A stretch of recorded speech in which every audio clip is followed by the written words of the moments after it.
इसका कहाँ हम उपयोग करते हैं।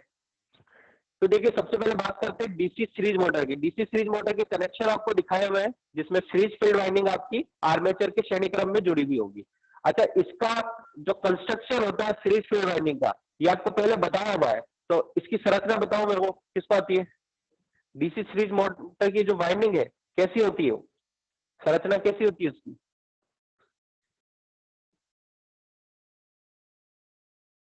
क्या गुण होता है इसके अंदर।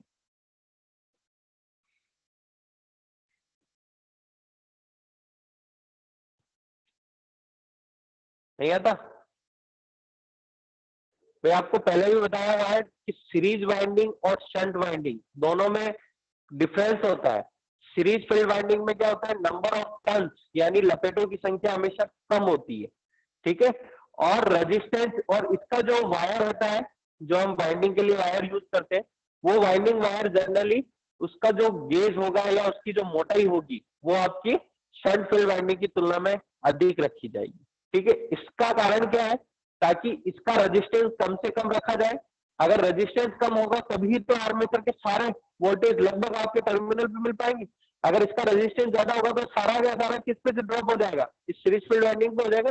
इसलिए हम क्या करते हैं, इसका कम प्रतिरोध की वाइंडिंग बनाने के लिए मोटे तार और कम टर्न्स का उपयोग करते हैं। देखना आप जब सीरीज वाइंडिंग का सिंबल बनाते हो उसमें देखो तीन, आपको यहाँ तीन या दो दो टर्न्स ही नजर आएंगे। जबकि शंट बनाओगे तो देखना बहुत सारे नजर आएंगे, कम से 5 से 7 लोग उसमें देखना नजर आएंगे, है ना। तो यही कारण होता है कि इसमें नंबर ऑफ टर्न्स को कम रखा जाता है और इसकी मोटाई को अधिक रखा जाता है, ठीक है। अच्छा, बात करते हैं डीसी सीरीज मोटर के अभिलक्षण की। तो डीसी सीरीज मोटर का क्या अभिलक्षण होता है, इसको लिख लीजिए, टॉपिक लिख लिया आपने।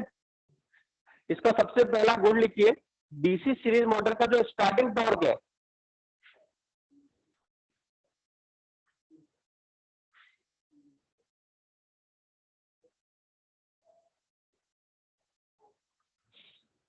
फुल लोड टॉर्क के 5 गुना के बराबर होता है।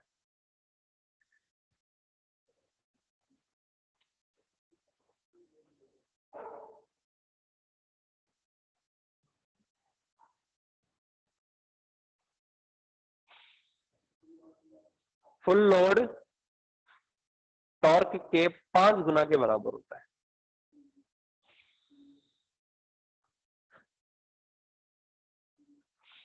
आगे इसका दूसरा पॉइंट लिखो, इस मोटर की स्पीड लोड बढ़ाने के साथ परिवर्तित होती है।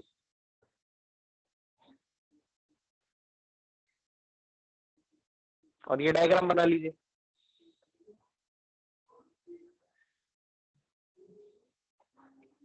लोड बढ़ाने के साथ परिवर्तित होती है।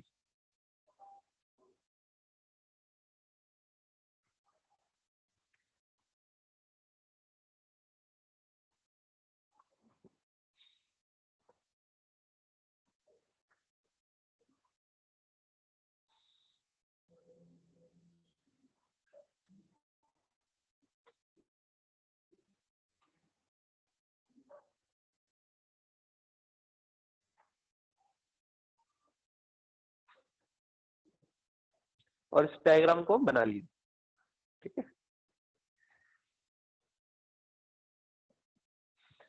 अच्छा, यहाँ अपन ने 2 चीजें लिखी है, इसको समझते हैं क्या चीज है। पहले बात करते हैं हम स्टार्टिंग टॉर्क। स्टार्टिंग टॉर्क का मतलब जब हमने सप्लाई दी मोटर को और उस समय जो भी लोड से साथ जुड़ा हुआ है या नहीं जुड़ा। वैसे आपको ध्यान रखना है कि सीरीज मोटर हमेशा क्या होती है, नो लोड पे कभी नहीं चलाई जाती, इसको हमेशा लोड पे चलाया जाता है, जैसे कि अपन ने प्रैक्टिकल में भी देखा था, ठीक है ना। तो इसमें आपका जो स्टार्टिंग के टाइम जब भी आप स्टार्ट करते हो उस समय जो धक्का लगता है ना, घूमने के लिए, वो जो टॉर्क होगा वो आपका full load torque. Full load का मतलब इस मोटर को अगर मैं पूरे तरह से लोडेड कर दूं, जितनी इसकी रेटिंग है, करंट रेटिंग किस में आती है मोटर की, एम्पियर में, है ना, कि उसके अंदर लोड करंट 10 एम्पियर या 15 एम्पियर की इसका रेटिंग है ना। तो मैंने फुल लोड रेटिंग तक इसको लोडेड कर दिया और उसके अंदर आपकी load current full rated current के बराबर प्रवाहित हो रही है, तो उस समय जो टॉर्क उत्पन्न होता है उससे भी 5 गुना अधिक होगा, ठीक है। तो उससे भी 5 गुना अधिक है, इसका मतलब इसका स्टार्टिंग टॉर्क बहुत अच्छा है। ठीक है, तो ये इसका मुख्य अभिलक्षण है। इसी अभिलक्षण के कारण इसका उपयोग हम कई जगह इसका उपयोग कई जगह किया जाता है, जैसे कि आपके ट्रक्शन जितने भी लोड है, ट्रक्शन लोड को मैं पहले भी बता चुका हूँ कि जैसे आपकी ट्रेन वगैरह जितनी भी होती है, आपकी ट्रेन से रिलेटेड जितने भी मॉडल्स आती है वो ट्रक्शन मॉडल्स में आती है। ठीक है ना, तो ट्रक्शन लोड जो होता है उसके अंदर इसका मैक्सिमी रूप से ज्यादा यूज किया जाता है वहां पर इसको। ठीक है, क्योंकि इसका स्टार्टिंग टॉर्क अधिक है। और दूसरा इसका खासियत क्या है कि इसके अंदर जैसे जैसे आप लोड बढ़ाओगे वैसे वैसे भी क्या हो रही है, स्पीड इसके अंदर परिवर्तित हो रही है। ये इसका एक मुख्य गुण है, क्योंकि क्या होगा अगर आपने फुल लोडेड कर दिया और उस समय भी वो उसी स्पीड से घूम रहा है, तो क्या होता है, ब्रेक डाउन होने की संभावना ज्यादा होती है, क्योंकि आप लोड बढ़ा रहे हो तो इसकी स्पीड धीरे होनी चाहिए। अगर आपने भार बढ़ा दिया, किसी के ऊपर वेट बढ़ा दिया, अगर वो उसी स्पीड से घूमेगा तो वहां घर्षण ज्यादा होगा। घर्षण ज्यादा होगा तो हीट ज्यादा उत्पन्न होगी, हीट ज्यादा उत्पन्न होगी तो वो उसके अंदर जो भी बेल्ट वगैरह लगा हुआ है वो टूटने की संभावना बढ़ जाती है। तो इसलिए इसमें जैसे इसमें ये मेन गुण है कि आप जैसे जैसे लोड बढ़ाओगे स्पीड क्या होगी इसकी, कम होती जाएगी, और जैसे जैसे लोड कम करोगे स्पीड बढ़ती जाएगी। तो ये दोनों इंपॉर्टेंट पॉइंट है, इसलिए इसको हैवी लोड उठाने के लिए अपने ट्रक्शन लोड में होइस्ट के अंदर, होइस्ट आपका एक तरह से क्रेन है, जो क्रेन होते हैं ना सामान उठाने के लिए, बड़े बड़े बड़े सामान इंडस्ट्री में उठाने के लिए उनको होइस्ट बोलते हैं, वहां पर इनका उपयोग करते हैं अपन। ठीक है, अब देखो इसके कुछ अभिलक्षण होते हैं, 3 प्रकार के अभिलक्षण अपन इनके अंदर पढ़ेंगे। और ये अभिलक्षण है आपके, पहला अभिलक्षण है इसमें टॉर्क लोड कैरेक्टरिस्टिक, लिखो इसके अंदर पहला अभिलक्षण डीसी सीरीज मोटर का आघूर्ण लोड अभिलक्षण।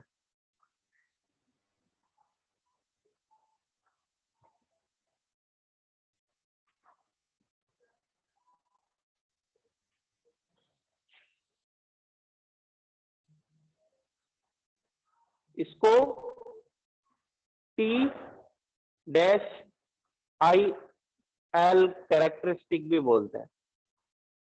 ठीक है, हम्म,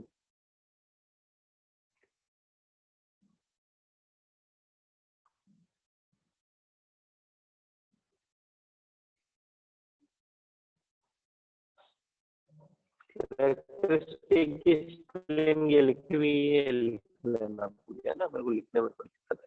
इसको T dash I L characteristic भी कहते हैं। ठीक है ना,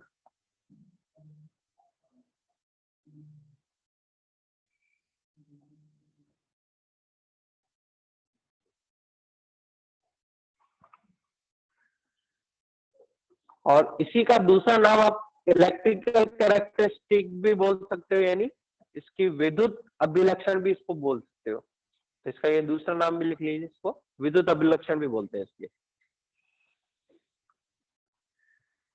इसी प्रकार से और भी अभिलक्षण है इसमें, जैसे कि टी आई एल कैरेक्टरिस्टिक। इसी प्रकार से आपकी दूसरी होगी स्पीड और लोड करंट कैरेक्टरिस्टिक, जिसमें N dash I L characteristic बोलेंगे। और तीसरी होती है आपकी स्पीड और टॉर्क कैरेक्टरिस्टिक। ये 3 प्रकार की कैरेक्टरिस्टिक अपन तीनों प्रकार की मोटरों के लिए पढ़ेंगे। तो सबसे पहले अपन सीरीज मोटर के लिए पढ़ रहे हैं यहाँ पर। तो आपके फर्स्ट टीआई कैरेक्टरिस्टिक यहाँ पर दिखाई हुई है आपको, जिसको दूसरा नाम इलेक्ट्रिकल कैरेक्टरिस्टिक भी है।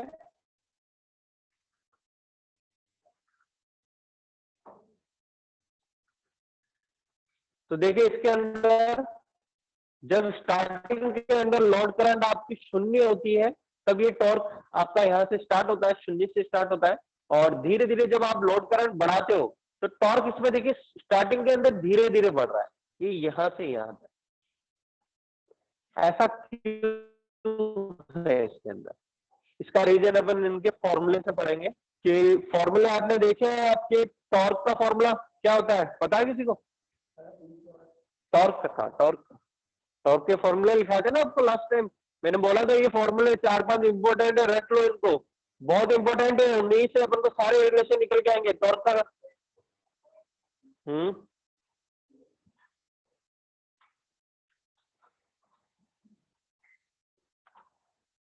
जो भी मुख्य आपके फॉर्मूले हैं उनको लिखने के बाद उनके ऊपर चारों तरफ ऐसे ब्रैकेट बना दिया करो, ताकि कभी भी पेज खोलो तो घुमाते पहले नजर आ जाए कि हाँ ये वाला फॉर्मूला है।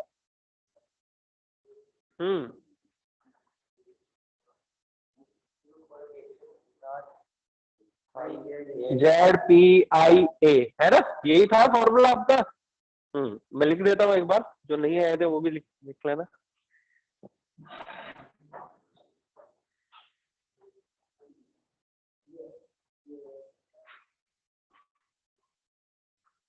टॉप का फॉर्मूला था आपका 0.159 ZNP ऑन ए था।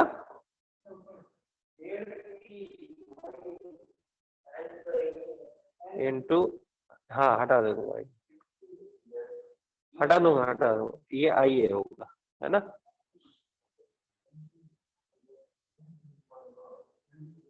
एन नहीं होगा, ठीक है। ये फॉर्मूला था आपका। अब देखिए इस फॉर्मूला से आप इसका रिलेशन देख सकते हो इसके अंदर, कि इसमें पहले हम देखते हैं कौन कौन सी चीजें स्थिर है जिनका मान हम स्थिर रख सकते हैं, ठीक है। इसका मान स्थिर रहेगा हमेशा 0.159 का, ठीक है। फाई का मान, फ्लक्स, फ्लक्स का मान हम उसके अंदर रियोस्टेट या डाइवर्टर लगा के, मान लीजिए यहाँ मैंने एक रियोस्टेट जोड़ा, तो ये वेरिएबल कर सकता हूँ यहाँ पर, ठीक है। या आप बोल सकते हो कि जब आप डीसी लोड कनेक्टेड करते हो इसके अंदर, तो इसके बहने वाली धारा भी चेंज होगी, धारा चेंज होगी तो फ्लक्स का मान भी चेंज होगा ना। तो ये बोल सकते हैं कि ये चीज वेरिएबल है इसके अंदर, लोड के ऊपर डिपेंड कर रही है, लोड करंट जैसे जैसे चेंज हो रही है वैसे ये भी चेंज हो रहा है। जेड, जेड क्या होता है यहाँ पर, नंबर को कंडक्टर, आर्मेचर में कितने कंडक्टर है, इसका मान कभी चेंज होता है क्या। एक बार आपने आर्मेचर बना लिया, उसके बाद उसमें नंबर ऑफ कंडक्टर्स होके वही रहेंगे, तो जेड का मान भी स्थिर है आपका। तो जो जो स्थिर है मैं इसको काटा हुआ यहाँ पर, ए का मान स्थिर है, जेड का मान स्थिर है, नंबर ऑफ पोल्स का मान स्थिर है। आर्मेचर करंट चेंज होगी, क्योंकि यहाँ पर चेंज होगा तो करंट भी चेंज होगी। तो यहाँ मेरा एक फॉर्मूला निकालू मैं, टी इज इक्वल टू क्या होगा, बाकी सब नियतांक कैसे दर्शाता हूँ, और जो वेरिएबल है वेरिएबल को लिख देता हूँ, 5 इंटू आई ए। इसको मैं समानुपाती के चिन्ह में रिप्लेस कर सकता हूँ, तो मैं यहां बोल सकता हूँ आपका P प्रोपोर्शनली है आई ए इंटू एस 5 एस ई। अब देखो 5 एस ई क्या होता है आपके, जो फ्लक्स है वो क्षेत्र में बहने वाली धारा के समानुपाती होता है। तो मैं इसी फॉर्मूले को ये भी लिख सकता हूँ 5 S E into I S C, ये भी लिख सकता हूँ ना। मैं लिख सकता हूँ नहीं लिख सकता, क्योंकि लोड करंट और ये आर्मेचर में बहने वाली धारा दोनों बराबर है या नहीं, बराबर है। तो इसमें थोड़ी जगह कम है मेरे पास, तो मैं ऊपर वाला फॉर्मूला बता देता हूँ, ठीक है। यहाँ फॉर्मूला निकल के आएगा, आपको मैं लिख देता हूँ वापस, यहाँ पर नीचे थोड़ी देर दिक्कत आ रही है। टी प्रक्रिया आपके आई एस ई का मतलब सीरीज है ना, और आई ए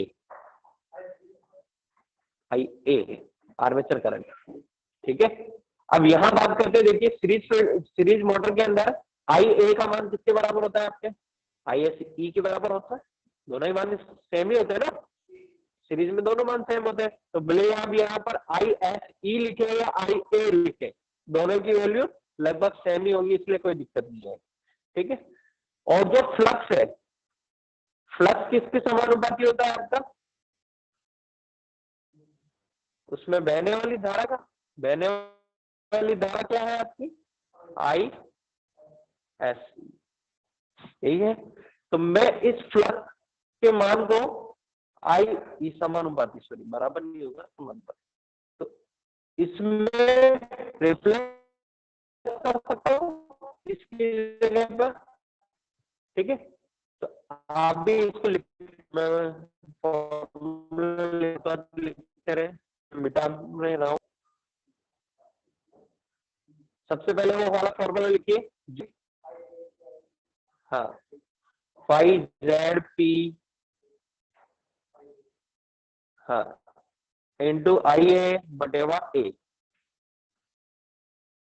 फिर उसमें जो जो चीजें नियतांक है उन सबको आप लिख दीजिए, ये सब नियतांक है, तो इन सबको हम के बराबर बोलेंगे। और फॉर्मूला क्या बचेगा आपका, टी बराबर के फाइव आई ए।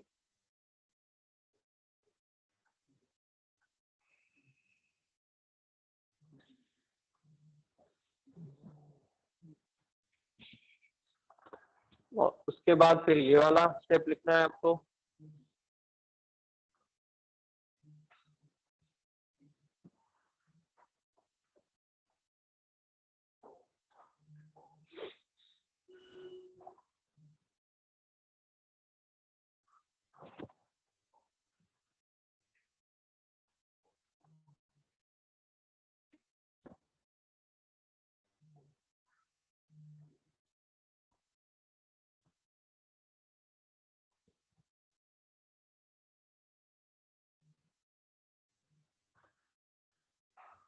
ये लिखने के बाद ये वाला लिखना है, और फिर ये, फिर ये।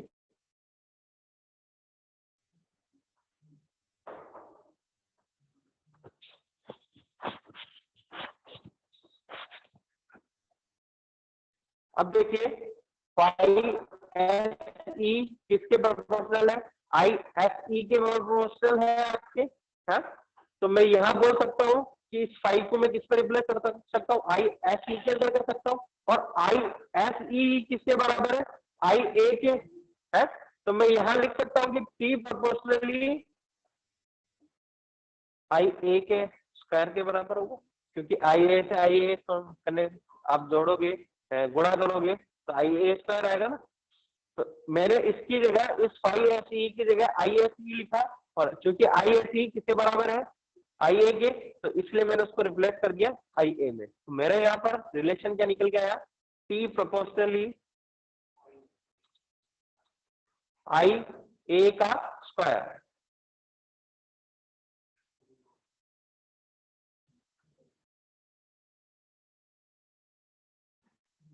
तो स्टार्टिंग के अंदर आपका जो टॉर्क होता है वो किसके समानुपाती होगा, आर्मेचर में बहने वाली करंट के स्क्वायर के बराबर होगा। यानी ये कह सकते हैं कि आई ए की वैल्यू आप दुगनी बढ़ाओगे तब ये टॉर्क जो होगा एक गुना बढ़ेगा। जैसे कि मैं अगर करंट 1 एम्पियर से 2 एम्पियर करता हूँ या 4 एम्पियर करता हूँ, तो टॉर्क यहाँ पर केवल दो, आपके 2 न्यूटन ही बढ़ेगा, है ना? तो यह बोल सकते हैं इसकी वैल्यू ज्यादा बढ़ेगी और उसकी वैल्यू ऊपर वाली कम बढ़ेगी, ये बोल सकते हैं आप आपके। तो ये आपका ग्राफ जो होगा स्टार्टिंग के अंदर इसे घूमता हुआ नजर आएगा, ये है ना, ये घूमता हुआ। और ये कब तक घूमता रहेगा, जब तक ये इसके समानुपाती, स्क्वायर के समानुपाती होगा, ठीक है? अब देखिए आपका क्या हो रहा है, करंट का मान बढ़ता जा रहा है, लोड करंट का यानी आर्मेचर करंट का मान बढ़ता जा रहा है, तो यहाँ पर टॉर्क का मान भी इसके साथ धीरे धीरे बढ़ रहा है, ठीक है? बढ़ता जाएगा, बढ़ता जाएगा। एक कंडीशन ऐसी आएगी कि फ्लक्स का मान अब करंट बढ़ाने के बाद भी नहीं बढ़ता। ये अवस्था क्या कहलाती है आपकी, संतृप्त अवस्था।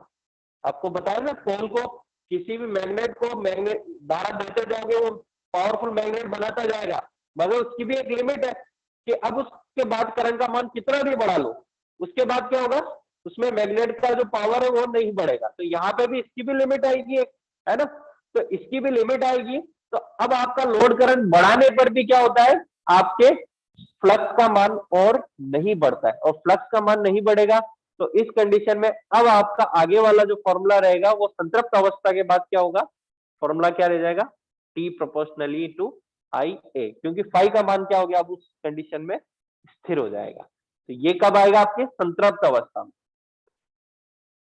नीचे लिखिए इसमें, संतृप्त अवस्था के पश्चात, संतृप्त अवस्था के पश्चात क्षेत्र धारा का मान बढ़ने पर भी फ्लक्स का मान परिवर्तित नहीं होता। संतृप्त अवस्था के पश्चात क्षेत्र धारा का मान बढ़ने के पश्चात भी, क्षेत्र धारा का मान बढ़ने के पश्चात भी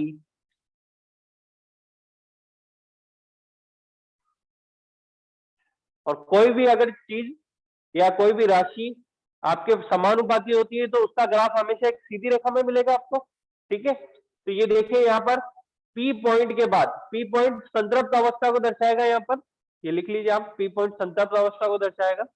पी पॉइंट के पश्चात आपको पूरा ग्राफ एक सीधी रेखा के रूप में मिल रहा है, जो कि ये दर्शा रहा है कि टॉर्क जो है आर्मेचर करंट के समानुपाती होगा।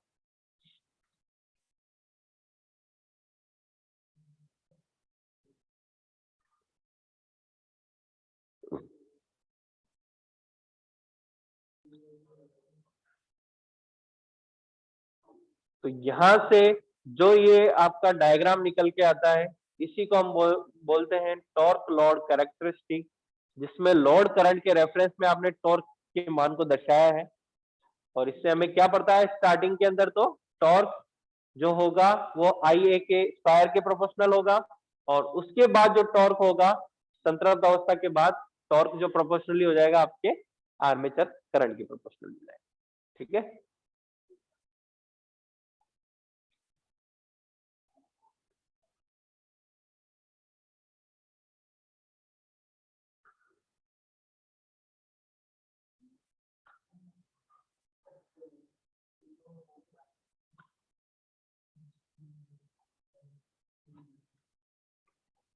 ठीक है, यही डायग्राम आपका, बाकी सारी चीजें इसमें यही चीजें दिखाई हुई है। अच्छा, इसमें एक चीज और नोट कर लीजिए आपकी,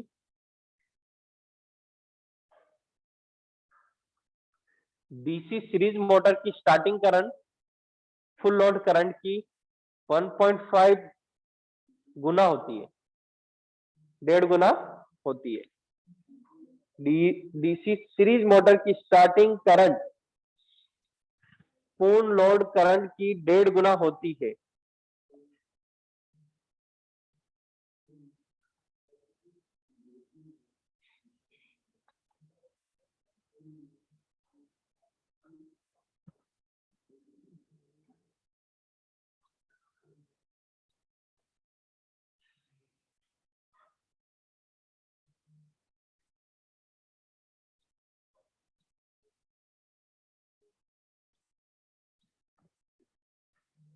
ठीक है, अब देखो स्टार्टिंग करंट अगर 1.5 गुना है फुल लोड करंट की, तो आपका टॉर्क के साथ इसका रिलेशन क्या है, स्टार्टिंग के अंदर टॉर्क जो समानुपाती होता है आई ए के स्क्वायर के समानुपाती होता है ना।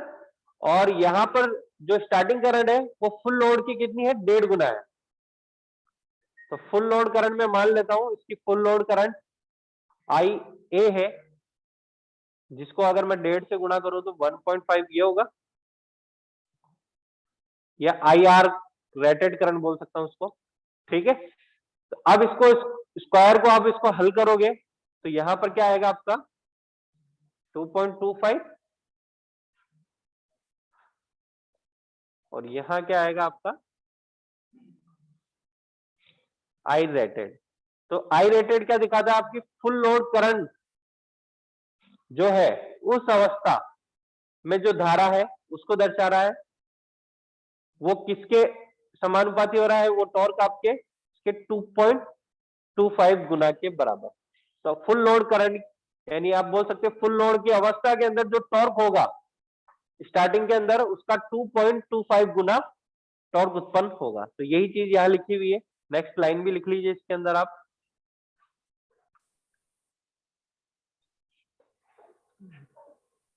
देखिए अपने लास्ट टाइम फॉर्मूला देखा था, एन प्रोपोर्शनली टू होता है आपके ई बी अपॉन फाइव के, यही होता है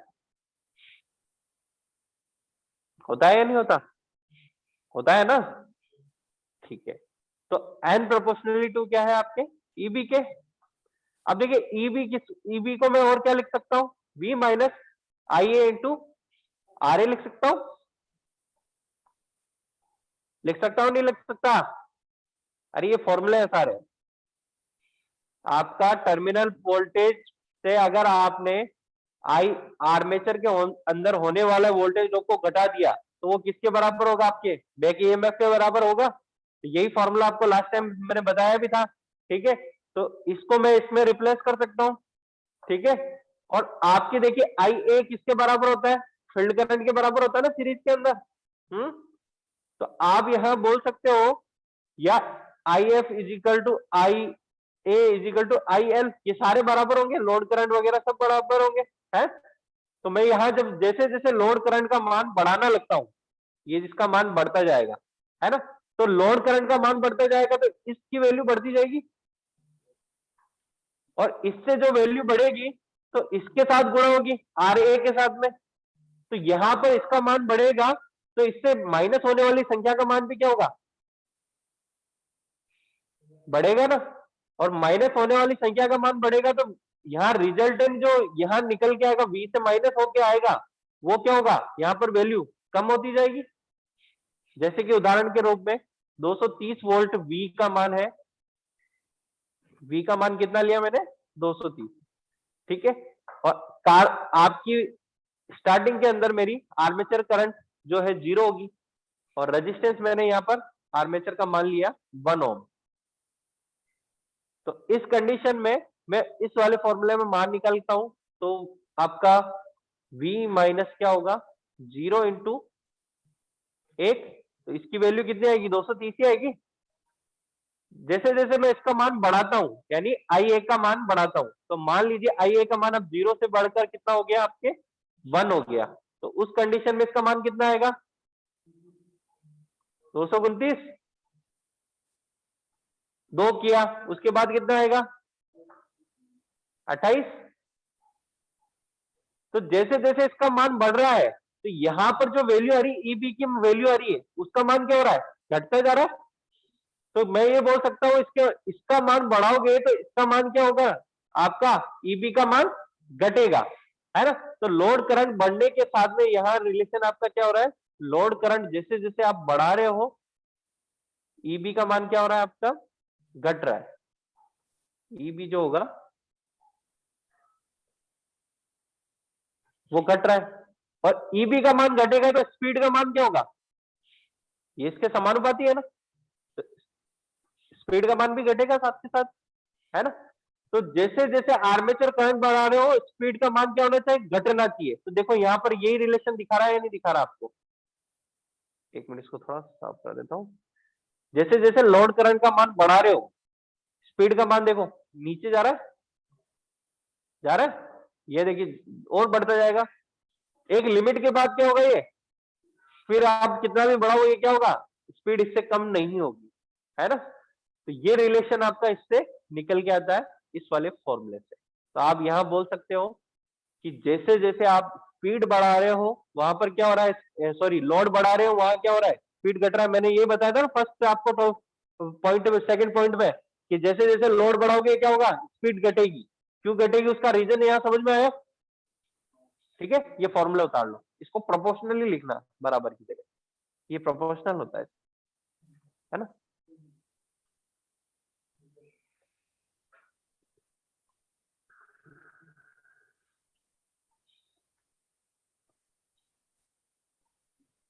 आपका इसके अंदर जैसे जैसे लोड करंट का मान आप और बढ़ाते जाओगे, स्पीड इतनी ज्यादा हो जाएगी कि आपका आर्मेचर क्या होगा, उसके ऊपर बहुत ज्यादा अपकेंद्रीय बल लगेगा, और वो क्या करेगा, आपकी मोटर से टूट के बाहर निकल के फिर जाएगा, अगर आपने स्पीड एक लिमिट से ज्यादा बढ़ा दी। तो ये चीज आपको कहां से निकल के आती है, इस वाले डायग्राम से, ठीक है। किसी को कंफ्यूजन इसमें, इस ग्राफ को इधर और आगे बढ़ाओगे तो आपका ये मान बढ़ता है इधर उधर, है ना। ये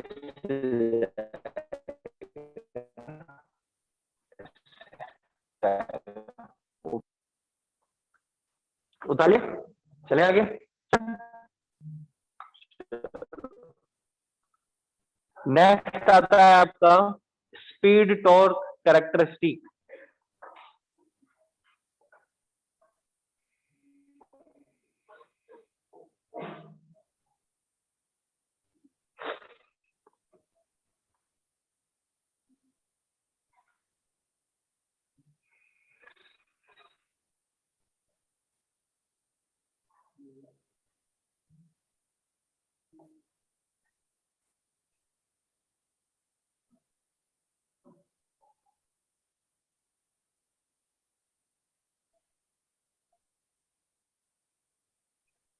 अब देखिए आपके स्पीड के साथ रिलेशन जो फ्लक्स का और ईवी का यानी बैक ईएमएफ का क्या होता है कि बैक ईएमएफ के तो ये समानुपाती होगी स्पीड, जबकि फ्लक्स के साथ क्या होगी, व्युत कर्मानुपाती होगी।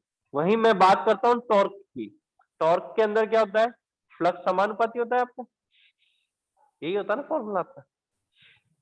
तो फ्लक्स के क्या होगा, समानुपाती होगा। तो इसके अंदर तो ये व्युत कर्मानुपाती और इसके अंदर ये समानुपाती। इसका मतलब क्या होगा कि इसका मान बढ़ाओगे फ्लक्स का मान, तो टॉर्क का मान क्या हो रहा है, यहाँ पर बढ़ रहा है, जबकि स्पीड का मान उसी के अनुपात में क्या होगा, कम होगा, है ना। तो यहाँ इसी चीज को दर्शाने के लिए देखिए ये ग्राफ बनाया हुआ है कि आपका जैसे जैसे टॉर्क का मान बढ़ाया जा रहा है, सॉरी घटाया जा रहा है, इधर तो टॉर्क का मान घटेगा ना, अपन यूं चले, इधर से चलते हैं, जैसे जैसे जैसे टॉर्क का मान आप क्या कर रहे हो, यहाँ पर बढ़ा रहे हो, तो स्पीड का मान देखो घट रहा है, यही हो रहा है ना, यही निकाला ना अपने रिलेशन कि भाई टॉर्क का मान बढ़ाया तो स्पीड कम होनी चाहिए। तो जीरो से स्टार्ट किया अपने, टॉर्क का मान इधर तो बढ़ रहा है, ऊपर देखो स्पीड का इसके रेफरेंस में क्या हो रहा है, घटता जा रहा है ना। तो यहाँ आपको ये इस तरह का ग्राफ मिलता है, इसको बोलते हैं इसकी स्पीड टॉर्क अभिलक्षण। ठीक है, ये दोनों फॉर्मूले लिखो इसमें।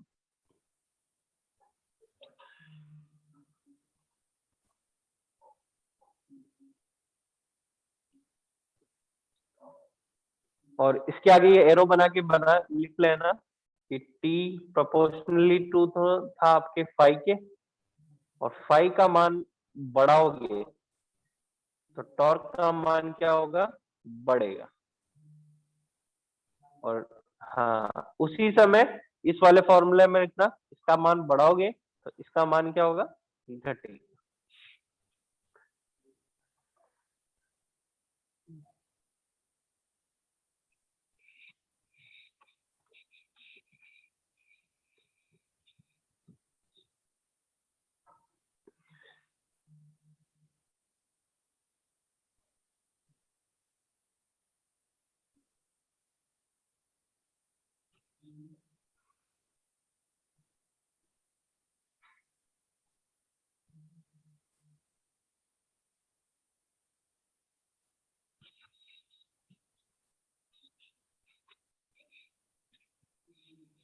तो इसलिए आपका जो फर्स्ट पॉइंट है आपके ऊपर भी लिखा था कि जैसे जैसे आप स्पीड बढ़ा लोड बढ़ाते हो, तो लोड बढ़ने के साथ क्या होता है, फ्लक्स का मान बढ़ेगा, फ्लक्स का मान बढ़ेगा तो टॉर्क तो बढ़ता है, पर उस समय क्या होती है, आपकी स्पीड कम होती जाती है। ठीक है ना, तो ये रिलेशन आपको इस कैरेक्टरिस्टिक से निकल गया। ये तीनों ही कैरेक्टरिस्टिक आपकी सीरीज मोटर की कंप्लीट हो चुकी है। इसमें किसी को कोई कंफ्यूजन है, समझ में आई, अभिलक्षण तीनों इसके, ये इंपॉर्टेंट अभिलक्षण है, ये कई बार क्वेश्चंस आते हैं इसके कंपटीशंस में भी, और आपके एग्जाम में भी होंगे और आपके टेस्टों में भी आएंगे। तो ये थोड़े से आप अच्छी तरह से समझ लेना, अगर ये समझ लोगे तो आगे की दिक्कतें कम हो जाएगी। ठीक है ना, और ये अभिलक्षण पता है तो हमें इनके अनुप्रयोग यानी इनको उपयोग कहाँ करना है वो भी पता पड़ जाएगा, क्योंकि आपको उसकी व्यवहार पता है कि ये किस कंडीशन में कैसा व्यवहार करेगी। तो आपको कहीं रिक्वायरमेंट लगी तो कौन सी मोटर लगाओगे, तो यहाँ इससे पहचान सकते हो कि आपको कौन सी मोटर लगानी। अब देखो इसके अनुप्रयोग देखते हैं कि इस डीसी सीरीज मोटर का उपयोग कहाँ कहाँ करते हैं। तो लिखिए डीसी सीरीज मोटर का, ये बहुत इंपॉर्टेंट पॉइंट है, ये कई बार पूछा जाता है, इसको यहाँ साथ में याद कर लेना।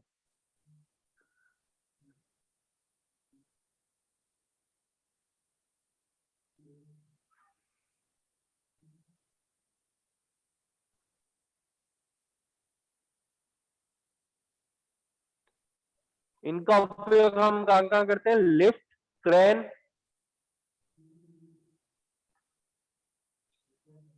लिफ्ट, क्रेन,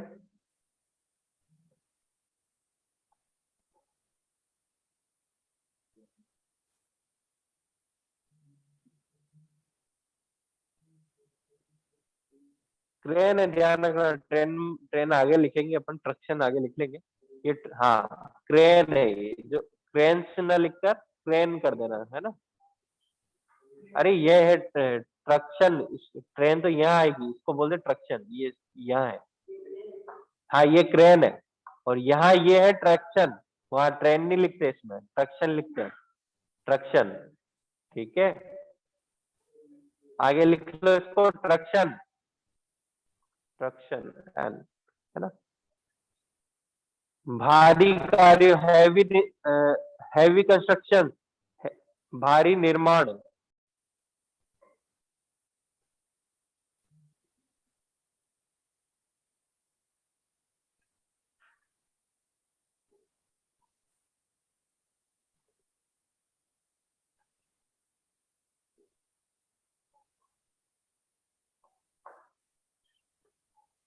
होइस्ट, होइस्ट भी लिखना है, होइस्ट।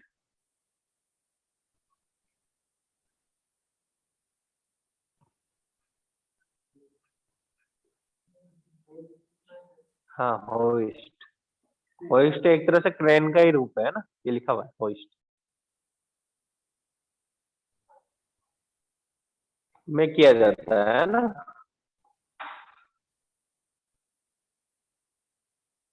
मिटा दो,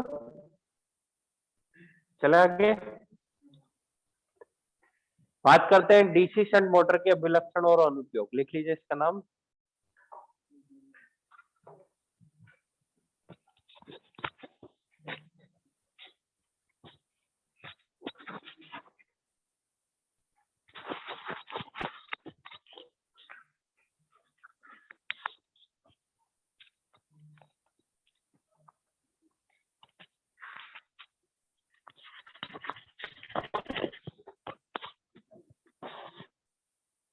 सबसे पहला है इसका स्पीड लोड कैरेक्टरिस्टिक।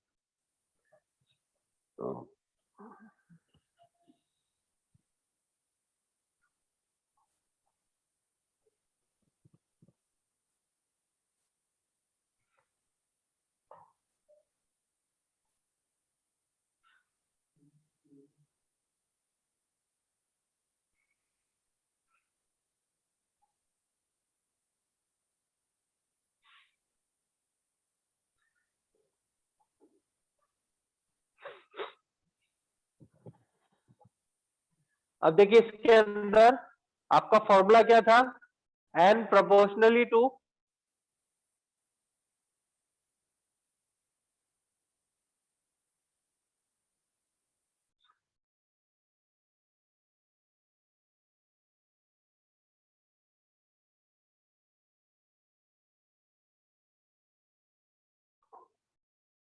लिख लिया ये फॉर्मूला।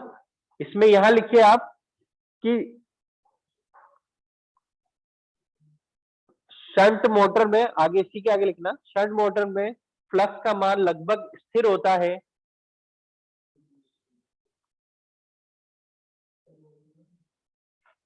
शंट मोटर में फ्लक्स का मान लगभग स्थिर होता है। इसलिए क्या हो रहा है आपका, एन प्रोपोर्शनली किसके रह गया, ईबी के। ठीक है, शंट मोटर में फ्लक्स का मान लगभग स्थिर होता है, इसलिए एन प्रोपोर्शनली टू क्या होगा आपके, ईबी के। और आगे,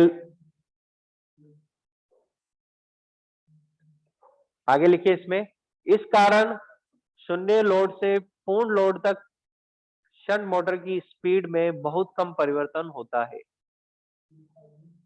इस कारण शंट मोटर की स्पीड में शून्य लोड से पूर्ण लोड तक बहुत कम परिवर्तन होता है। और ये ग्राफ बना लीजिए,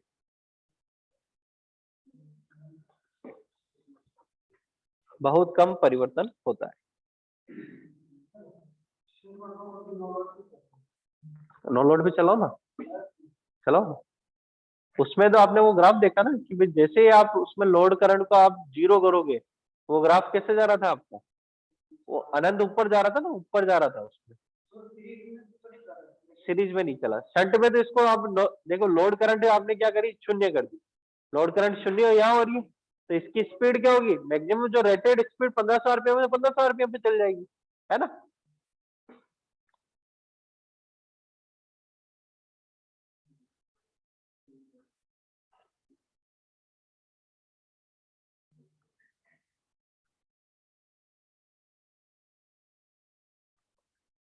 मिटा दूं इसको, चले आगे।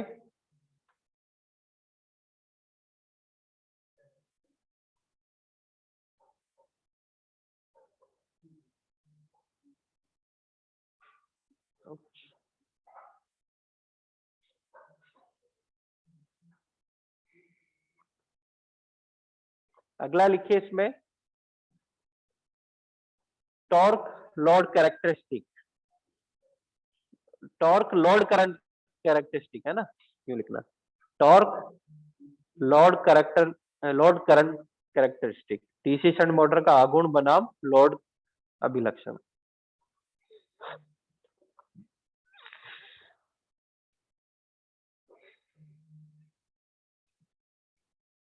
ये डायग्राम बना लेना।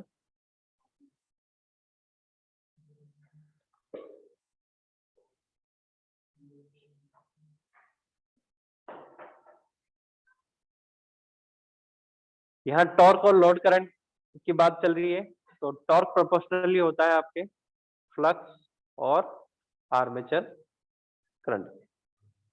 फ्लक्स का मान इसमें लगभग स्थिर होता है, अपने अभी देखा था, तो मैं इसमें बोल सकता हूँ कि ये केवल जो फॉर्मूला रहेगा टी प्रोपोर्शनली टू किसके रहेगा, लोड करंट के।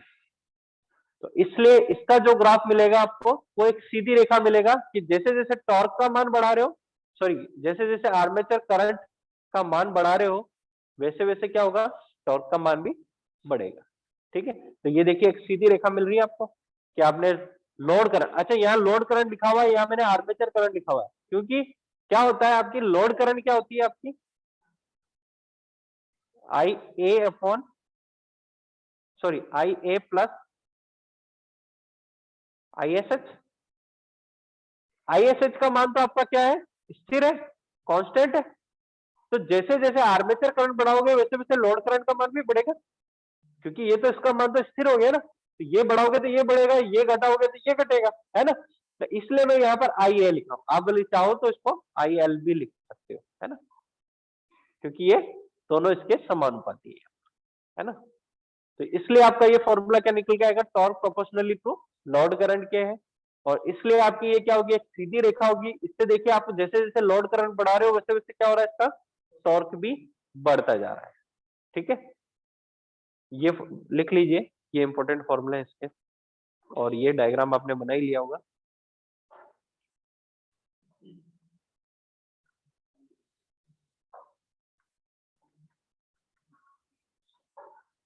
इसमें ये लिख लेना आगे, फ्लक्स का मान स्थिर होता है इसलिए T proportionally to I A, L एक ही जगह लिख देना आई एल, और यहाँ पे भी आई एल लिखना, और इसको समझने के लिए यहाँ ये बनाना आप, आई एल इजिकल टू होता है आई a plus I S H, और आई एस एच का मान स्थिर है, इसलिए आप बोल सकते हो कि आई एल प्रोपोर्शनली होगा आई ए के। ठीक है, ये सारी रामायण आप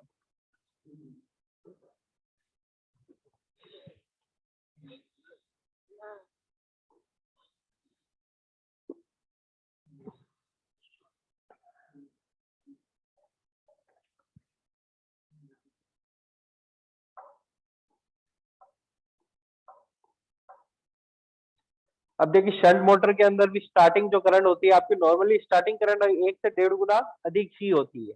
ठीक है, तो इसमें टॉर्क भी क्या होगा, 1 से 1.5 गुना ही अधिक होगा, क्योंकि जितना करंट है, क्योंकि करंट क्या है, टॉर्क के प्रोपोर्शनल ही है। उसमें तो वो स्क्वायर के प्रोपोर्शनल था, और इसमें ये क्या है, सीधा प्रोपोर्शनल है, तो इसलिए इसका जो टॉर्क होगा वो full rated current, full rated जो टॉर्क है उसका 1.5 गुना ही होगा। तो इसमें लिख लीजिए शंट मोटर की starting torque full load torque का लगभग 1.5 गुना होता है।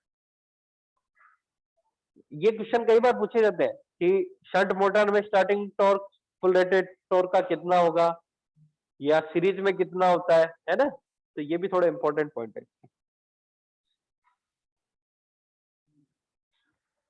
मेन डीसी मोटर में आप देखोगे तो मेन क्वेश्चन आपके अभिलक्षण से आते हैं और आपके स्पीड कंट्रोल मेथड से आते हैं, ये दोनों ही बहुत इंपॉर्टेंट पॉइंट है इसके, इसी से ज्यादा क्वेश्चन रिपीट होते हैं।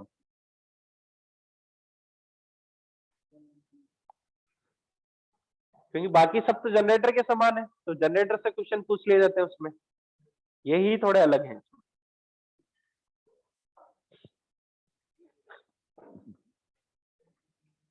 चलते हैं आगे, मिटा दो उसको।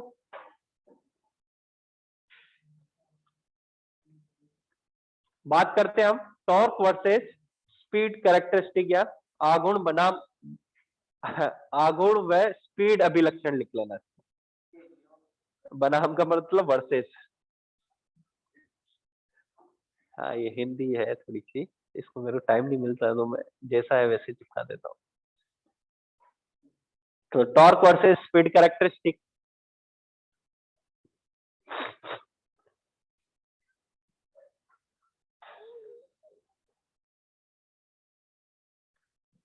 अब देखिए हमने अभी पढ़ा था कि शंट मोटर की स्पीड में ज्यादा परिवर्तन नहीं होता है, ठीक है।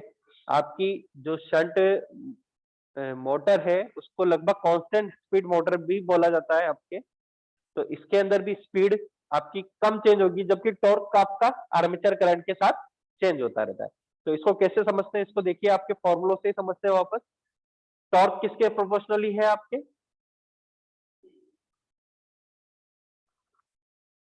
आई ए या आई एल के, ठीक है। तो आई एल का मान बढ़ाओगे तो टॉर्क का मान भी बढ़ेगा, तो मैं यहां टॉर्क का मान बढ़ा रहा हूं। तो उस कंडीशन में आपका एन का मान क्या होता है,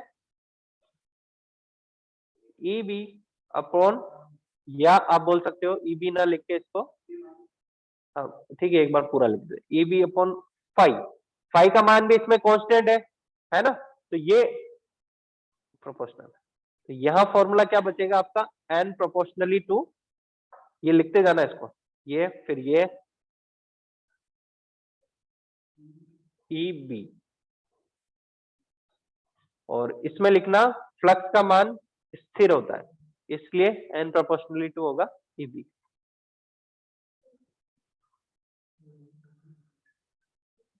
और ई बी को मैं और क्या लिख सकता हूं, v minus i into r ए।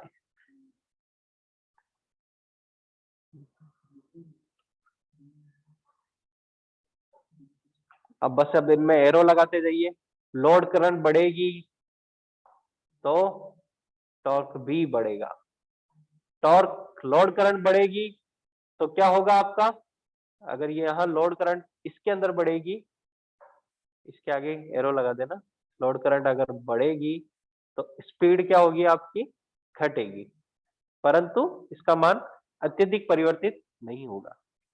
इसलिए यहां पर जो फॉर्मूला निकाल के आता है कि ये इसका मान तो आपका लोड करंट के साथ बढ़ रहा है, जबकि इसका मान इसके घट रहा है ना। और कितना घट रहा है, वो बहुत कम घटता है, इसलिए आपका ग्राफ लगभग ऐसा मिलेगा।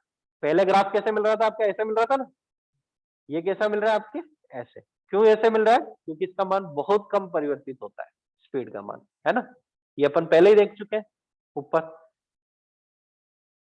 तो ये सारे फॉर्मूला लिख लो इसके, और इसमें इस लास्ट वाला फॉर्मूला लिखा उसके अंदर लिखना, क्योंकि आई ए इंटू आर ए का मान बहुत कम होता है, बहुत कम होता है, इसलिए स्पीड का मान बहुत कम परिवर्तित होगा। क्योंकि आई ए इंटू आर ए का मान बहुत कम होता है, इसलिए स्पीड का मान बहुत कम परिवर्तित होता है।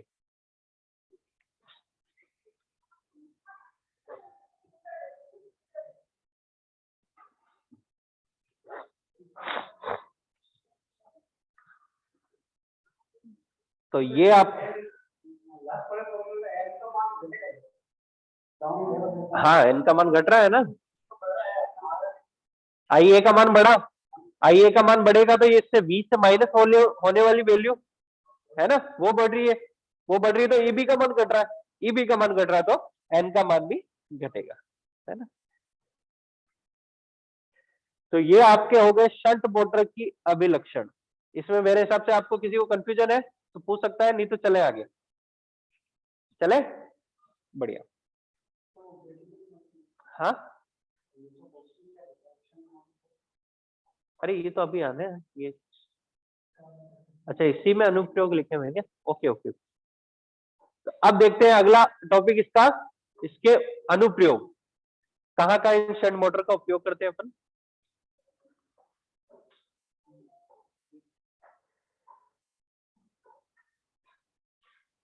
देखो इनका उपयोग अपन मशीन टूल्स में,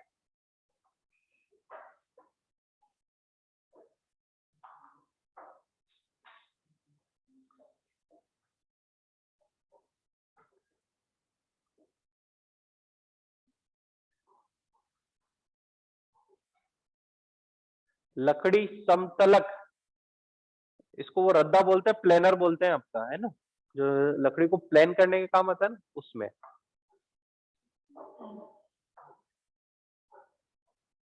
वर्ताकार आरा,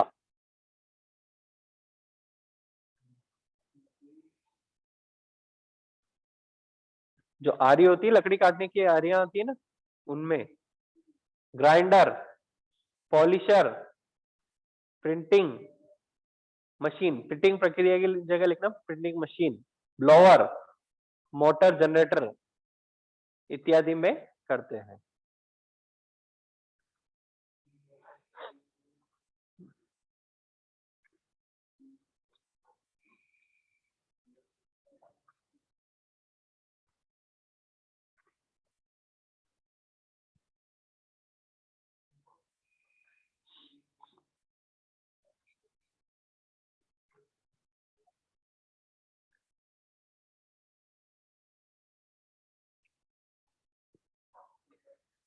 ठीक है, अब देखो इसमें एक चीज और लिखी हुई नीचे, स्पेशल रूप से आपको बताई हुई है, ये थोड़ी सावधानी है इसलिए बताई हुई है कि एक शंट मोटर पर कार्य करते समय कभी भी फील्ड परिपथ को उसके नहीं खोलना चाहिए। यदि ऐसा होता है तो फ्लक्स जो रहेगा वो केवल अवशिष्ट फ्लक्स के कारण रहेगा, क्योंकि अगर आपने सर्किट में से फील्ड वाइंडिंग ओपन रख दी तो उसमें अवशिष्ट चुंबक बचेगा, क्योंकि कोई करंट उसमें प्रवाहित हो ही नहीं रही।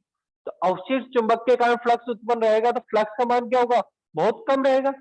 और फ्लक्स का मान बहुत कम रहेगा तो एन का मान क्या होगा?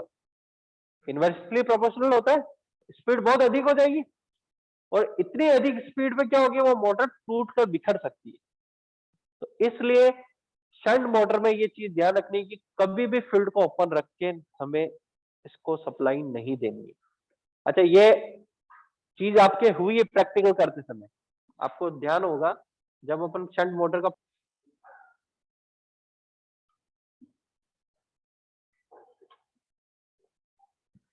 नेक्स्ट लिखिए आपकी डीसी कंपाउंड मोटर के अभिलक्षण और अनुप्रयोग।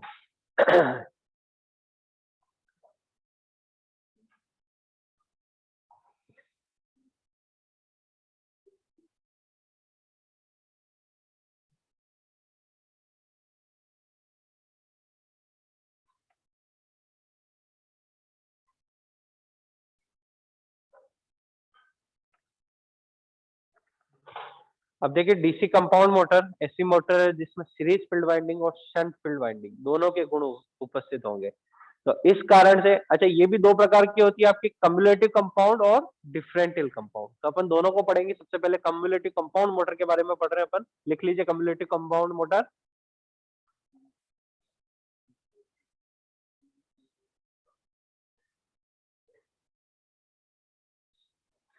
तो इसके अभिलक्षण जो होंगे आपके, वो लगभग लगभग आपके इन दोनों ही जो सीरीज और शंट मोटर है उनके अभिलक्षण के बीच में जो अभिलक्षण रेखाएं खींचे उसके बराबर ही होंगे। इसको आप आगे देख सकते हो, जैसे कि इसके अंदर कुछ चीज दी हुई है। अगर आपके ये स्टार्टिंग में मैंने लिखा हुआ N S E into I S E, इसको बोलते हैं सीरीज एम्पियर टर्न, ठीक है। और आगे लिखा हुआ N S H into I S H, इसको बोलते हैं शंट एम्पियर टर्न, है ना। शंट में बहने वाली धारा और उसमें नंबर ऑफ टर्न, तो इसको क्या बोलेंगे अपन? Ampere turn. अगर आपने कम्युलेटिव कंपाउंड मोटर को इस प्रकार से बनाया है या इस प्रकार से वहां कनेक्टेड है कि उसमें सीरीज एम्पियर टर्न अधिक है शंट एम्पियर टर्न से, तो इस कंडीशन में जो पूर्ण भार पर स्टार्टिंग टॉर्क है शंट मोटर से इसका अधिक होगा। क्या होगा इसके अंदर? स्टार्टिंग टॉर्क आपके शंट मोटर से क्या होगा? अधिक होगा। क्यों होगा? क्योंकि अभी इसके अंदर जो गुण है वो किसके ज्यादा है? सीरीज फील्ड वाइंडिंग के गुण ज्यादा है, और सीरीज फील्ड वाइंडिंग के जो स्टार्टिंग टॉर्क होता है वो शंट शंट मोटर से ज्यादा होता है ना। सीरीज मोटर का जो टॉर्क होता है अभी अपन ने पढ़ा था, उसके अंदर देखा ना, सीरीज मोटर का स्टार्टिंग टॉर्क कितना आया था फुल रेटेड टॉर्क का 2.25, जबकि शंट के अंदर कितना आया था 1.5, यही आया था। तो सीरीज मोटर का स्टार्टिंग टॉर्क आपका क्या होता है, ज्यादा होता है। अगर आपने एम्पेयर टन यानी वहां पर टन्स की संख्या या उसमें बहने वाली धारा को इस प्रकार से कंट्रोल किया कि सीरीज के एम्पेयर टन या श्रेणी वाइंडिंग के एम्पेयर टन अगर आपके शंट वाइंडिंग के एम्पेयर टन से अधिक है तो उसमें सीरीज वाइंडिंग के गुण ज्यादा होंगे। सीरीज फील्ड वाइंडिंग के गुण वहां पर आपको ज्यादा देखने को मिलेंगे, और वो मोटर सीरीज मोटर की तरह लगभग दिखेगी या उसके गुण वैसे दिखेंगे आपको। तो इसलिए इस कंडीशन में क्या होगा, अगर आपका एम्पेयर ज्यादा है तो पूर्ण भार पर स्टार्टिंग टॉर्क जो होगा शंट मोटर की से अधिक होगा, वह गति शंट मोटर से अधिक कम होती है। ठीक है, क्योंकि देखा है ना आपने शंट मोटर के अंदर क्या होती है, आपकी जैसे जैसे लोड बढ़ेगा स्पीड आप उसकी स्पीड कम होती है, एक लिमिट तक कम होती है ना। तो इसके अंदर क्या होगा, ज्यादा कम होगी। ठीक है, उसमें हम लगभग कांस्टेंट मानते हैं, जबकि इसमें क्या होगा, थोड़ा ज्यादा कम होगा, एडजस्टेबल होगा। तो इसके जो गुण है आपके सीरीज मोटर और शंट मोटर के मिश्रित रूप के गुण है, इसके दोनों ही गुण इसमें होंगे, दोनों कुछ गुण इसके और कुछ गुण इसके, है ना। इसको जैसे कि अपन समझ सकते हैं, इसका पहला अपन जैसे स्पीड लोड कैरेक्टरिस्टिक देख रहे हैं, तो देखो इसके अंदर शंट मोटर की कैरेक्टरिस्टिक भी दिखाई हुई है और सीरीज मोटर की कैरेक्टरिस्टिक भी यहाँ दिखाई हुई है। तो इन दोनों के बीच के अभिलक्षण दिखा है आपको कम्युलेटिव कंपाउंड का, बिल्कुल बीच में आ रहा है ना इसके। तो दोनों ही टाइप के काम कर रही है ये। थोड़े से गुण इसके, भाई जैसे इसके अंदर लोड बढ़ाते हो शंट मोटर के अंदर तो स्पीड घटती है, बहुत कम मात्रा में घटती है। सीरीज में क्या होता है, ये थोड़ा ज्यादा होता है। यही था ना आपका ग्राफ उसके अंदर। तो इसके अंदर क्या है, ग्राफ इसके बीच में आ रहा है। तो देखो इसके अंदर जैसे लोड बढ़ रहा है तो स्पीड इसकी क्या हो रही है, शंट मोटर से ज्यादा घट रही है। शंट मोटर में कितना गैप आया, केवल इतना ही गैप आया, जबकि इसमें कितना आ गया आपके, यहां तक आ गया ना। यहां तक स्पीड घट गई ना। तो यही चीज बोला हुआ है इसमें कि गति लोड बढ़ाने के साथ में क्या होगा, शंट मोटर से अधिक कम होगी, तो अधिक कम हो रही है। और टॉर्क की बात करें हम, तो टॉर्क इसमें जैसे जैसे लोड बढ़ता है वैसे वैसे क्या होता है, इसके अंदर लोड का मान बढ़ता जा रहा है आपका। ये अभी स्पीड के बीच में बनाया हुआ है, तो ये स्पीड है। तो इसके अंदर क्या होता है, आपकी स्पीड इसके अंदर घटती है। तो अब देखो इसके अंदर स्पीड कितनी घट रही है इसकी, इसके अंदर सीरीज के अंदर तो स्पीड कितनी घट रही है आपकी, यहां से लेके यहां तक, जबकि इसके अंदर क्या आ रहा है, यहां तक, है ना। टॉर्क वाला अभिलक्षण अपन आगे देखेंगे। ये फर्स्ट वाला जो टॉर्क ये है ना, ये वाला पॉइंट वो अपन टॉर्क अभिलक्षण में देखते हैं, जैसे कि टॉर्क अभिलक्षण चलाते हैं इसका। ये टॉर्क अभिलक्षण है लोड के साथ में, है ना। देखिए यहाँ पर सीरीज का लोड अभिलक्षण ये दिखाया हुआ है आपको, और शंट का ये दिखाया हुआ है। ठीक है, तो जैसे जैसे लोड करंट का मान बढ़ रहा है तो यहां पर देखिए टॉर्क जो हो रहा है वो सीरीज से क्या है, आपके शंट से थोड़ा सा कम है ना। ये टॉर्क, ये शंट का टॉर्क ये रहा। सेम करंट पे देखते हैं अपन, सेम करंट के ऊपर आपका जो टॉर्क होगा शंट के अंदर यहां आ रहा है, जबकि कंपाउंड के अंदर कहां आ रहा है आपका, यहां पर आ रहा है। ठीक है, यही चीज वहां लिखी हुई है आपके कि पूर्ण भार पर स्टार्टिंग टॉर्क शंट मोटर से अधिक होगा। तो पूर्ण भार पे चलते हैं, full rated current rated torque इसने यहां दिखाया हुआ है आपका इस जगह पे। ठीक है, तो जैसे जैसे ये बढ़ता जाएगा तो ये वाला ग्राफ आपका यहाँ आ रहा है, और ये आपका शंट वाला है।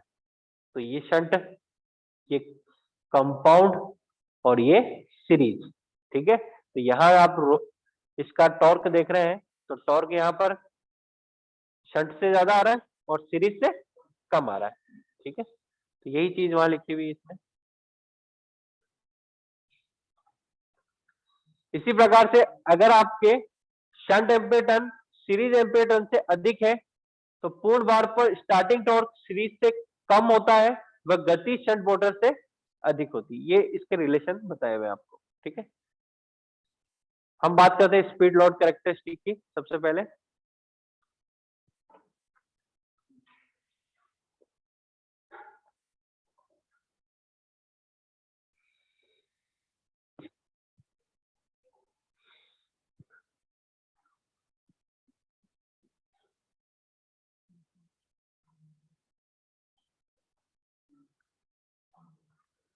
ये डायग्राम बना लो, बाकी सारी चीजें आपको अभी जो बताई है वो की वही चीजें हैं इसमें कि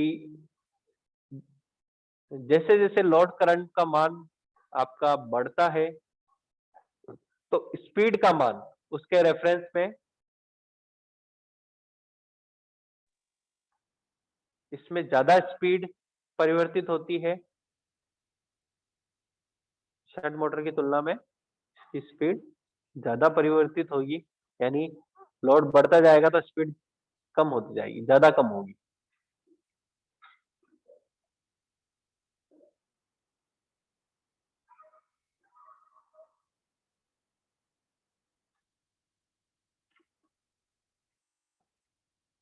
ठीक है, जबकि सीरीज का इससे भी ज्यादा होता है। सीरीज के अंदर ये अभिलक्षण जैसे जैसे लोड बढ़ने के साथ में आपका सीरीज में स्पीड और ज्यादा स्पीड से घटती है, जबकि कम्युलेटिव में इसकी मॉडरेट मोड में रहेगी और शंट के अंदर लगभग कम स्पीड में चेंजेस होता है। ठीक है, तो ये लिख लीजिए और ये डायग्राम बना लीजिए, इस डायग्राम से आपको सब समझ में आ जाएगा।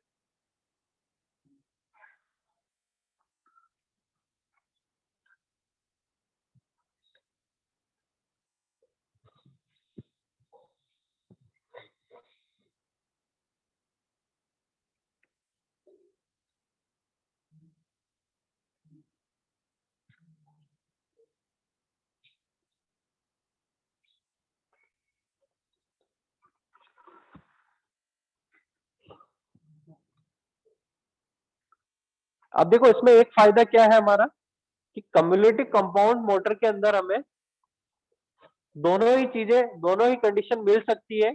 मैं चाहूं तो यहाँ पर सीरीज के एम्पीयर टर्न और शंट के एम्पीयर टर्न को चेंज करके देखो इसके दोनों ही अभिलक्षण प्राप्त कर पा रहा हूँ। एक बार तो शंट मोटर से अधिक इसमें स्पीड कम कर पा रहा हूँ, है ना, और दूसरी बात शंट मोटर से अधिक होगी, यानी शंट मोटर से इसमें गति क्या होगी, इसकी अधिक होगी। तो ये जो स्पीड चेंज कम हो रही है इसका मान मैं चाहूं तो यहाँ पे भी ये ग्राफ ऐसे भी प्राप्त कर सकता हूँ, ये चाहूं तो और भी इससे नीचे तो नहीं, इसके ऊपर ही यहाँ कहीं पे भी प्राप्त कर सकता हूँ। कैसे? इसमें ये सीरीज एम्पेटर्न और शंट एम्पेटर्न को चेंज करके। ठीक है, तो ये फायदे हैं इसके। नेक्स्ट बात करते हैं अपन टॉर्क लोड कैरेक्टरिस्टिक पर। ये डायग्राम बना लीजिए।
तो वो शंट मोटर में क्या होता है, रनिंग टॉर्क अच्छा होता है।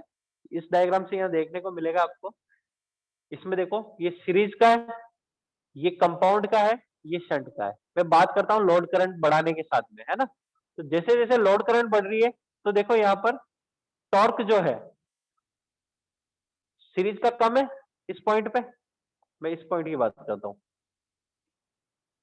2-3 पॉइंट ले लेता हूँ लोड करंट के और उस पर बात करता हूँ। फर्स्ट पॉइंट पे देखिए, सीरीज सीरीज मोटर पे टॉर्क कम है आपका, कम्युलेटिव का इससे ज्यादा है और शंट का सबसे ज्यादा है ना। तो यहां बोल सकते हैं कि आपका जब रनिंग टॉर्क की बात आती है ना, जब मोटर नॉर्मल चल रहा है उस समय क्या होता है, शंट मोटर का टॉर्क आपका सीरीज मोटर टॉर्क से ज्यादा होता है। और कंपाउंड का क्या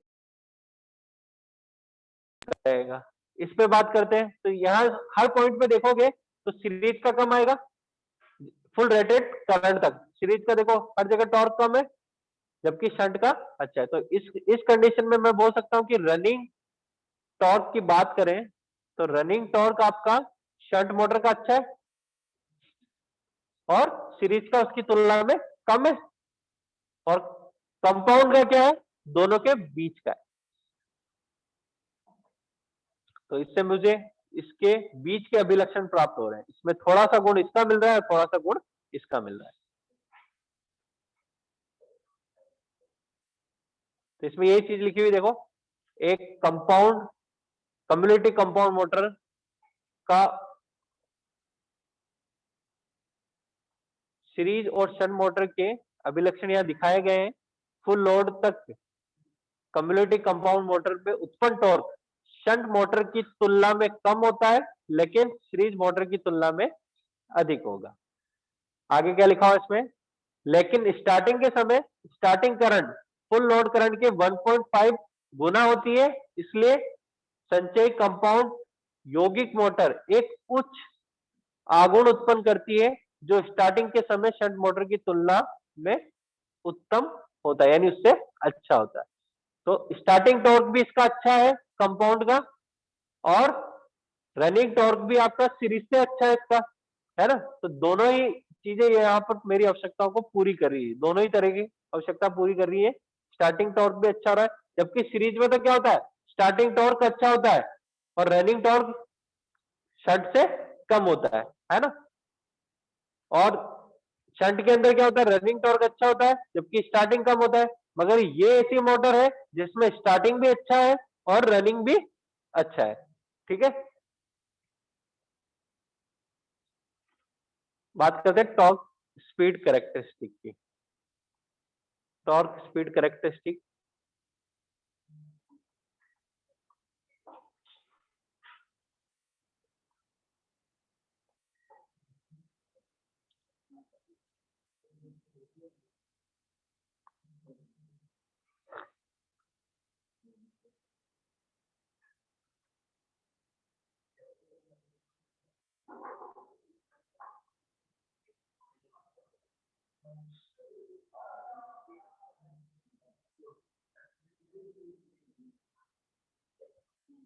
अब देखो इसके अंदर क्या लिखा हुआ है, एक कम्युनिटी कंपाउंड मोटर को आरेख अभिलक्षण दिखाया गया है चित्र में, आपको अभी नीचे दिखा दूंगा मैं। चूंकि मोटर का कुल फ्लक्स लोड के साथ बढ़ता है, कम्युनिटी में यही होता है ना, जैसे जैसे लोड बढ़ाओगे तो फ्लक्स का मान क्या होगा, बढ़ेगा। और डिफरेंशियल में क्या होता है, कम होता है। तो यहाँ क्या हो रहा है, आपका फ्लक्स का मान बढ़ रहा है, फ्लक्स का मान बढ़ रहा है तो यहाँ पर दो चीजें होगी, एन प्रोपोर्शनली टू क्या होता है, और यहाँ टी प्रोपोर्शनली तो क्या होता है आपके 5। तो इसमें जैसे जैसे लोड का मान बढ़ाओगे तो फ्लक्स का मान क्या होगा, बढ़ेगा। और फ्लक्स का मान बढ़ेगा तो स्पीड का मान क्या होगा, घटेगा। मैं बात करते हैं टॉर्क की, फ्लक्स का मान बढ़ाओगे तो टॉर्क भी बढ़ेगा। ठीक है, तो यही चीज दी हुई है, क्योंकि मोटर का फुल फ्लक्स लोड के साथ बढ़ता है तो स्पीड कम होती है। तो यहाँ क्या हो रहा है, लोड बढ़ने के साथ क्या हो रही है, आपकी स्पीड कम हो रही है ना। लेकिन इस समय क्या हो रहा है, आपका टॉर्क में वृद्धि हो रही है, ये टॉर्क में वृद्धि हो रही है ना। क्योंकि आउटपुट शक्ति स्पीड और टॉर्क के गुणनफल के समानुपाती होती है। अब देखो इसमें आउटपुट शक्ति क्या होती है आपकी, पावर का फॉर्मूला क्या होता है, 2 पाई एन टी होता है, लिखाया था ये फॉर्मूला। तो इसमें जैसे फ्लक्स का मान बढ़ रहा है, जिस अनुपात में बढ़ रहा है उस अनुपात में टॉर्क का मान घट रहा है ना। जिस अनुपात में इसमें फ्लक्स का मान बढ़ रहा है, इसमें स्पीड का मान घट रहा है। तो जितना अनुपात में ये बढ़ रहा है टी का मान, उतने अनुपात में क्या हो रहा है, एन का मान घट रहा है। तो रिजल्टेंट इनका जो गुणनफल है वो हमेशा कांस्टेंट मिलेगा आपको, क्योंकि इसका मान बढ़ा रहे हैं तो इसका मान घट रहा है। जिसमें बात करूं 5 × 5 कितने हुए आपके, 25। अब बात करते हैं हम, एक को बढ़ा देते हैं एक को घटा देते हैं, ठीक है। अनुपात की बात हो रही, सॉरी ये इससे मत करो, ये अनुपात से बैठेगा, ठीक है ना। तो जिस अनुपात में इसका मान बढ़ाया है उसी अनुपात में इसका मान घटाया है, तो उसका गुणनफल लगभग आपके सेम रहेगा इसमें, ये चीज ध्यान रखना, ठीक है। तो इसलिए क्या होगा, आपका जो पावर का फॉर्मूला है वो क्या आ जाएगा आपका, लगभग पावर जो होगी आपकी कांस्टेंट मिलेगी इसके अंदर। तो इसलिए इसमें ये लिखा हुआ है कि कंपाउंड जो मोटर होती है आपकी कम्युनिटी कंपाउंड, इसको अचानक आप ओवरलोड नहीं कर सकते हो, और इसलिए इनका उपयोग कहाँ करते हैं अपन, रोलिंग मिल के अंदर। इसमें लिख लीजिए, आपको इंपॉर्टेंट चीज है, इसका उपयोग कहाँ करते हैं हम, रोलिंग मिल के अंदर। क्योंकि क्या होगा, जैसे जैसे आप वहां पर लोड बढ़ाते जाओगे स्पीड क्या होगी, धीरे होती जाएगी। तो आपको पता पड़ जाएगा ना कि यार स्पीड इसमें धीरे हो रही है, तो वो ओवरलोड नहीं होगा फटाफट से।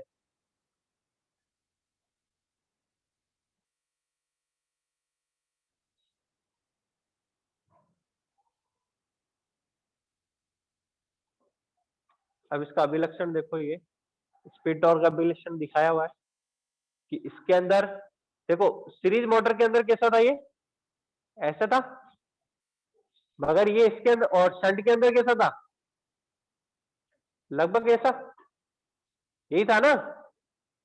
इसके अंदर क्या होगा, कुछ सीरीज के गुण भी है और कुछ शंट के भी गुण। तो इसमें क्या हो रहा है, टॉर्क बढ़ने के साथ स्पीड का मान कम हो रहा है, मगर सीरीज की तुलना में ये वैल्यू जो होगी वो उसकी कम होगी, और शंट की तुलना में ये इसकी वैल्यू क्या होगी, ज्यादा होगी, ठीक है।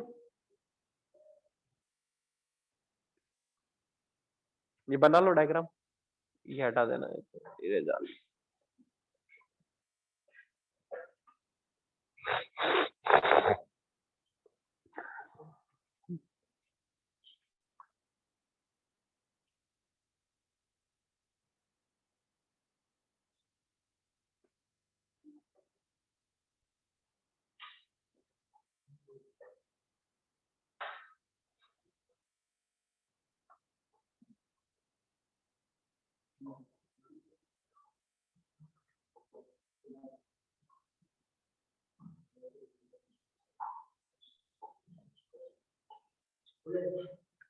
अब लिखो अनुप्रयोग।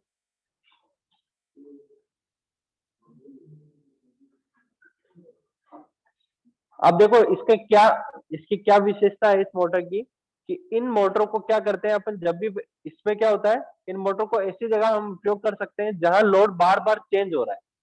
लोड कहाँ चेंज होता है, जैसे कि एलिवेटर, एलिवेटर में आप बैठते हो भार बढ़ जाता है, आप कम हो जाओगे तो क्या होगा, भार कम हो जाएगा, जबकि वो जाती तो एक ही स्पीड से है ना। हम्म इसी इसी तरह से आपकी सीढ़ियां देखिए आपने, चलती हुई सीढ़ियां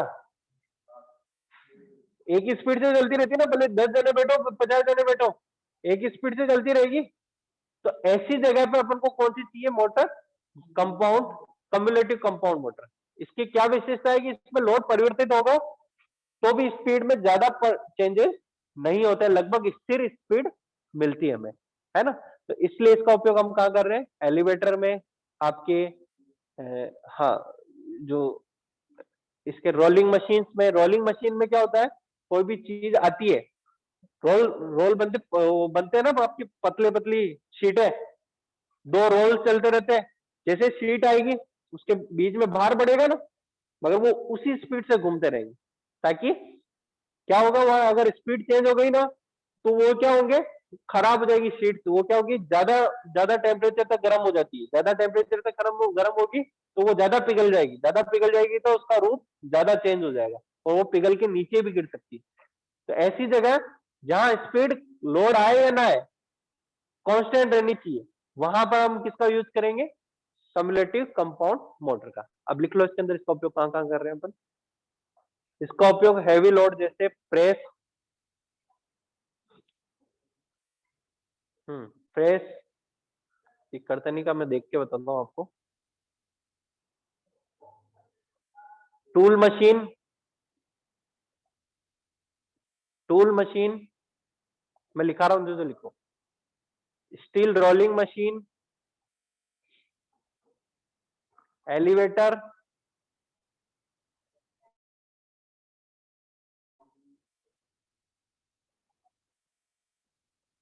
कंप्रेसर,